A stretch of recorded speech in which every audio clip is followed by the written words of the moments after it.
In a small coastal town in Maine, there's a bench that overlooks the harbor. It's weathered from years of salt air and sun, positioned right at the edge of the pier, where fishing boats come and go with the tides. And for 7 years, every single day at 4 p.m., a golden retriever named Captain sat on that bench and waited. This is his story.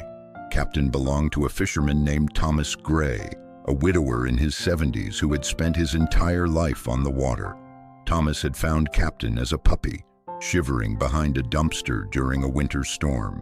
He took the small, wet bundle of fur home, and from that day forward, they were inseparable. Every morning at 5 a.m., Thomas would head down to the harbor to prepare his boat, and every morning Captain would walk beside him, his tail wagging in the pre-dawn darkness. But Captain never got on the boat.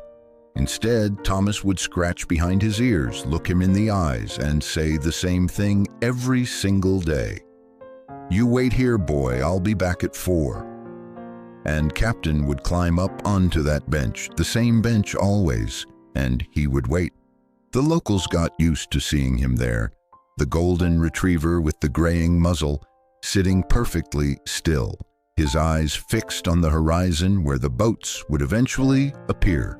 Rain or shine, summer heat or winter cold, Captain was there. At exactly 4 p.m., Thomas's boat would round the breakwater, and Captain's tail would start wagging, slowly at first, then faster and faster until his whole body wiggled with joy. He'd leap off the bench and race down the pier, and Thomas would be waiting at the dock with open arms and that same greeting every day. "There's my good boy. I told you I'd be back." Then one day, Thomas didn't come back at 4. A sudden storm had blown in, the kind that veteran fishermen respect and fear. Thomas had radioed the Coast Guard that he was taking on water, but by the time they reached his coordinates, the boat had already gone down. They found pieces of the wreckage. They found his fishing gear. They never found Thomas. Captain didn't know this, of course. All he knew was that at 4 p.m., he climbed onto his bench like he did every day, and he waited for his friend to come home. When 5 p.m. passed, Captain's tail stopped wagging, but he didn't leave. At 6 p.m., one of the other fishermen, a man named Miguel, who had known Thomas for 40 years, approached the bench carefully. He had tears in his eyes. "Come on, Captain," he said softly. "Let's get you home. Thomas isn't coming back." But Captain wouldn't budge. He stayed on that bench until nearly midnight, his eyes never leaving the dark water. Finally, Miguel managed to coax him away with the promise of food. The next day at 4 p.m., Captain was back on the bench. And the day after that. And the day after that. The town's collective heart broke watching him. The local newspaper ran a story about the dog who still waits. People would stop by to pet him, to bring him treats, to sit with him for a while. Miguel took him home every night and made sure he was fed and cared for. But every day at 4 p.m., like clockwork, Captain would make his way to the harbor and take his place on that bench. Weeks turned into months. The fishermen tried everything to help him move on. They'd take him on their boats, hoping the familiar rhythm of the waves might comfort him. They'd play with him, bring him toys, introduce him to other dogs. Captain was polite. He'd wag his tail, accept their kindness. But at 4 p.m., nothing could keep him away from that bench. "He's waiting for Thomas," Miguel would tell people. "Dogs, they don't understand death the way we do." In Captain's mind, Thomas is just late, but he promised he'd come back. And Captain believes him. 1 year passed, then 2, then 5. Captain grew older. His muzzle turned completely white. His movements became slower, more careful. Some days the walk to the harbor seemed to take everything he had. Miguel built a small shelter next to the bench to protect him from the worst weather. The town had long since adopted Captain as their own. The local vet gave him free checkups. The bakery saved scraps for him. Children would visit him after school, doing their homework on the bench beside him. keeping him company while he kept his vigil. "Why does he still come here?" a little girl once asked her grandmother. The old woman, who had known Thomas, who had watched this scene unfold year after year, wiped her eyes and said, "Because that's what love looks like, sweetheart. Real love doesn't have an expiration date. It doesn't give up, and it certainly doesn't forget." 7 years after Thomas was lost at sea, on a gray October afternoon, Captain made his usual journey to the bench. He climbed up slowly. His arthritis was bad that day, and settled into his familiar spot. At 4 p.m., he watched the horizon. The boats came in one by one. Miguel's boat, the other regulars, but not Thomas's boat. Never Thomas's boat.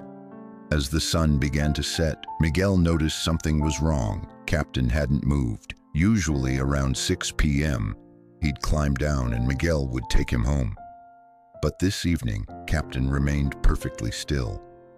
Miguel approached quietly. Captain's eyes were closed. His breathing had stopped. He had died, waiting for his friend. The town mourned Captain like they would mourn a person. The local newspaper ran another story, "The Faithful Friend." More than 300 people attended a memorial service at the harbor. They placed a bronze plaque on the bench that reads, "In memory of Captain, who taught us that loyalty knows no bounds and love never dies. May he finally be reunited with his friend Thomas on waters calm and clear." But here's where the story becomes something more than sad. A year after Captain died, Miguel was at the harbor early one morning when he saw something that made him stop in his tracks. A young golden retriever puppy was wandering the pier, confused and scared. She had no collar, no tags. Someone had clearly abandoned her. Miguel knelt down. The puppy came to him immediately, her tail wagging uncertainly. "Well," Miguel said, his voice thick with emotion, "I think I know a bench that could use a new guardian." He named her Hope. And now if you visit that harbor in Maine, you'll see a young golden retriever sitting on a bench every day at 4 p.m., not waiting for someone to return, but greeting the fishermen as they come in, her tail wagging furiously, spreading joy to everyone who passes by. The children bring her treats, the tourists take her picture, the fishermen scratch her ears and tell her she's a good girl. The children bring her treats, the tourists take her picture, the fishermen scratch her ears. Miguel says Captain taught the town a lesson about loyalty and love. But Hope is teaching them something just as important, that after loss there can be new beginnings, that the legacy of love isn't just in waiting, it's in continuing to love, continuing to trust, continuing to believe in the goodness of others. Thomas's bench is never empty now. Hope makes sure of that. And sometimes on quiet afternoons, when the harbor is still, locals swear they can see two shadows on that bench, one young and golden and one older, grayer, finally at peace. Captain waited 7 years for Thomas to come home. In the end, maybe Thomas was waiting for Captain too. And now, on a bench overlooking the sea, two faithful friends sit together once again. If you've enjoyed this video, please like, share, and subscribe so I can bring you more stories like this for free. Thank you.